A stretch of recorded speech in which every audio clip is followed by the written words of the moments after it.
It's easy for us to look at the liturgy for these Sundays, these last Sundays of the liturgical year, starting with the 23rd Sunday after Pentecost until the final Sunday after Pentecost.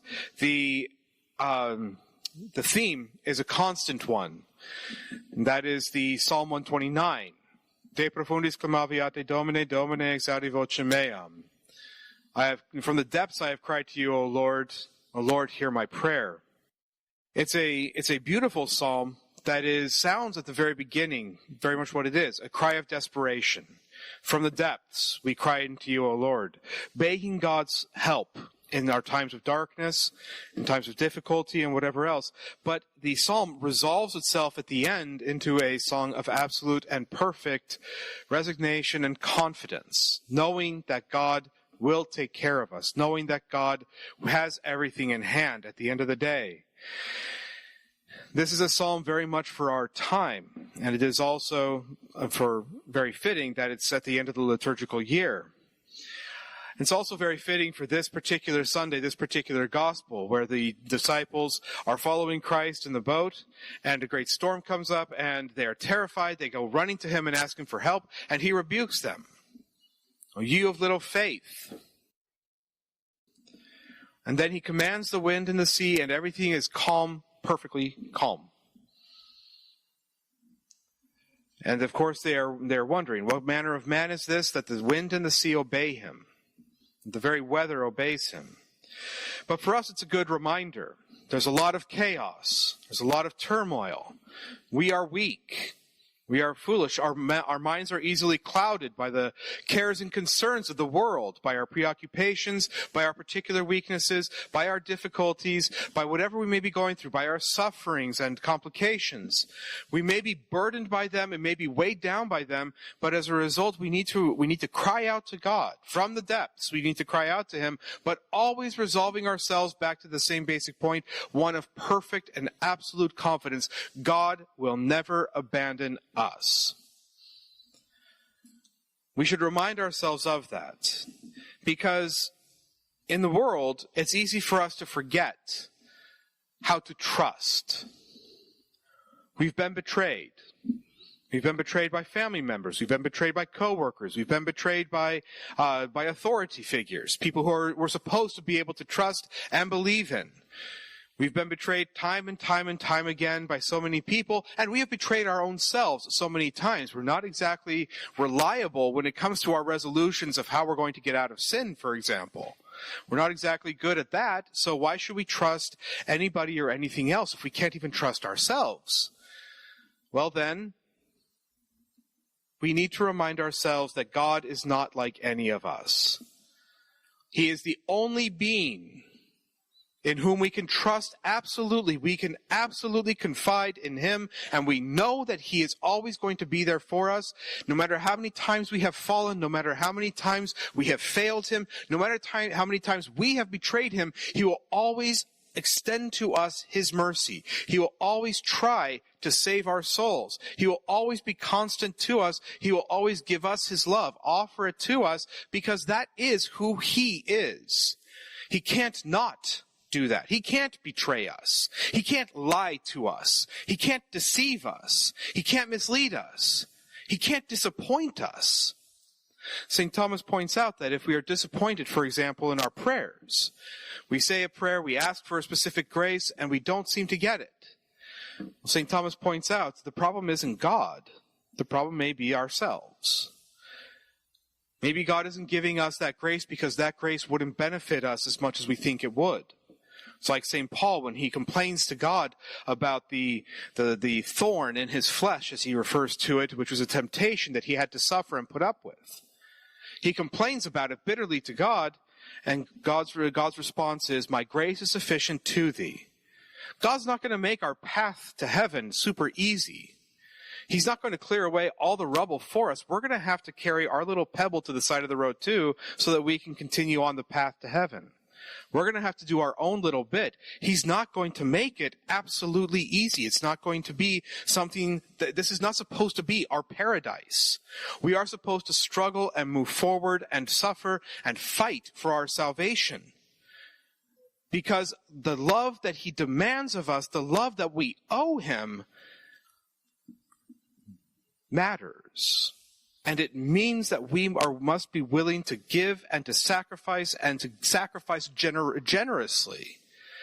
Because if we truly love him, we must love him voluntarily, and we must choose him with the freedom that he has given us. That is the goal. The modern criticism about, well, if God really exists, why would he allow so much suffering? If he knows that this is going to go badly in the world, if he knows the suffering that's going to happen from World War II or the famines or wherever else, why would he do that if he is supposed to be an all-loving God? Well, the answer is very simple. He is an all-loving God, but he sees the big picture that we can't possibly see. He understands and appreciates human nature far better than we do. When things are easy, when things are going well for us, we tend to fail. We tend to betray him. We tend to get a little bit above our station and try to build golden calves, for example. Try to pretend like we are somehow gods ourselves. That's the constant in human nature, Old Testament and New Testament. The easier things are, the more we tend to drift away from God. The harder things are, the more we tend to search him out and to beg for help. So yes, things are rough. Things are difficult. We suffer. The world is in chaos. The church is in crisis. Souls are being lost all around us. People are confused and angry and embittered all around us. But that is all the more reason why we need to turn to Christ. And we need to make him the reason we do anything and everything. He is our purpose for living, and we need to trust him absolutely. The worse things get, the more we need to trust in him. The worse we are, the more we need to give ourselves to him. The more complicated and problematic the situation is around us, the more we need to hand everything over to him. Hand all the reins over to him. Let him control the situation. We just take care of our own little bit. He's the one who carries the cross. We carry the barest shadow of a splinter of the cross. That is our calling. We are supposed to participate, but it is not for us to do everything. He is the one who guides and controls in the circumstances in which he put us. We must carry the cross accordingly, and we must trust the rest to him. Do your duty and let God do the rest. I think that was St. Bernard who said that. Sounds good anyway. But we need to make sure that that is how we deal with things. And part of this is we need to make sure that the world, the flesh, and the devil do not gain dominion over us by us giving them so much of our preoccupied attention. We should not be so conflicted and so worried about all the events around us and even inside of us. We don't need to psychoanalyze everything. We don't need to worry about everything. We need to do our duty, and we need to do it well. But the rest is in the hands of God. To use a very practical point on this aspect, the election is going to be Tuesday, and thank goodness it's going to be over.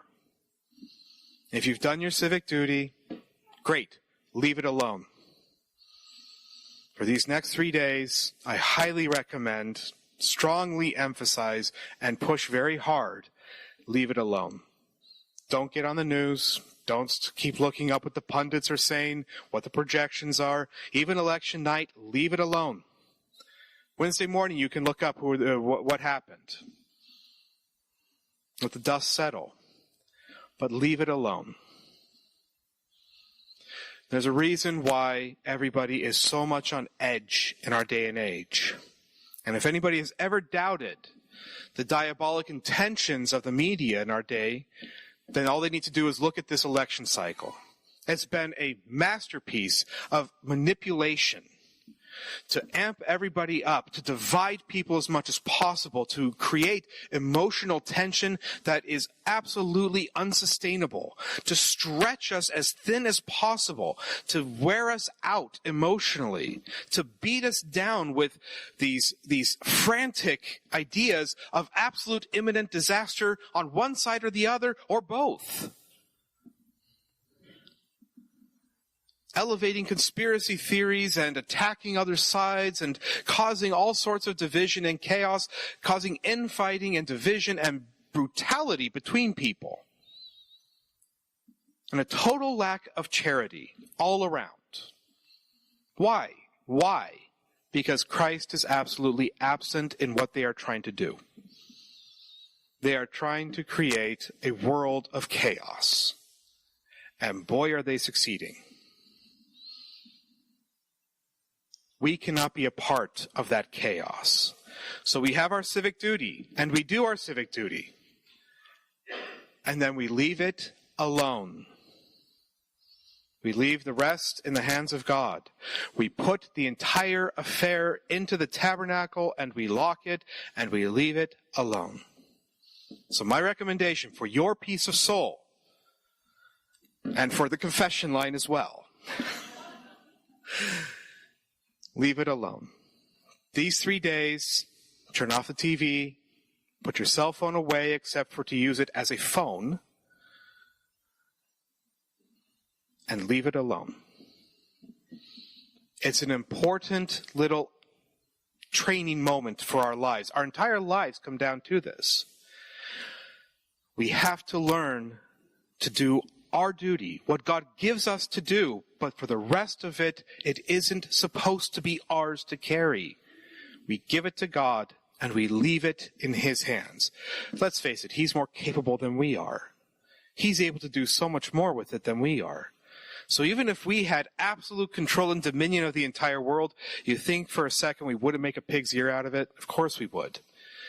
We would absolutely destroy anything we tried to make better, because we're just that human. God is not. We have preoccupations and worries, temptations and weaknesses. We have family issues. We have political issues. We have the world issues. We have the church issues. We have all of these things. What do we do for them? We do our duty of state. We say our prayers. We take care of our family and ourselves. We discipline ourselves, and we try to do better every time. We try to have better days. We try to be more faithful in our prayers. We try to be more faithful in the discipline that is required for us to practice good morality. And we try to be charitable with our neighbors. And the way that we do that is by seeing God all around us, in every person we encounter. We try to see Christ in them, because just as Christ has interceded for us and died for us, He wants to intercede and die for each and every one of us, meaning all humans. He wants to. He offers it. He stretches it out to each person. And we must see His love in them, just as we know of His love in us. We cannot be a part of the chaos and division that the world, and even unfortunately part of the church, is now encouraging. We have to be part of the solution by bringing Christ into every interaction that we have. We need to bring Christ into every part of our life. We need to see Christ in the cross that we have to carry. We have to see Christ in the duty of state that we have. We need to see Christ in the circumstances to which we are born. We need to see Christ in the country in which we live. We need to see Christ in the politics and the nature of the world as it is. We need to see Christ even in the suffering of the church. We need to see Christ in all of these things. And so how do we do that? A very simple, very efficacious project. The practice of the presence of God. If we understand and comprehend the fact that God is always present with us, Christ is always by our side, if we understand that, and if we appreciate what that means, to have Christ always ever faithfully by our side, as He is in this boat, no storm will capsize us. Nothing, no suffering, no torture, no financial difficulty, no family problem, no weakness that we personally have, no nothing will be so grave that it will ever rob us of our peace of soul. O ye of little faith, the words of Christ to his disciples. He was right there with them, and even though he was sleeping, he was still in command. They were never in any danger. They were never in any danger because he was right there. But because they could not understand or appreciate what it meant to have Christ with them, they panicked. They were fearful.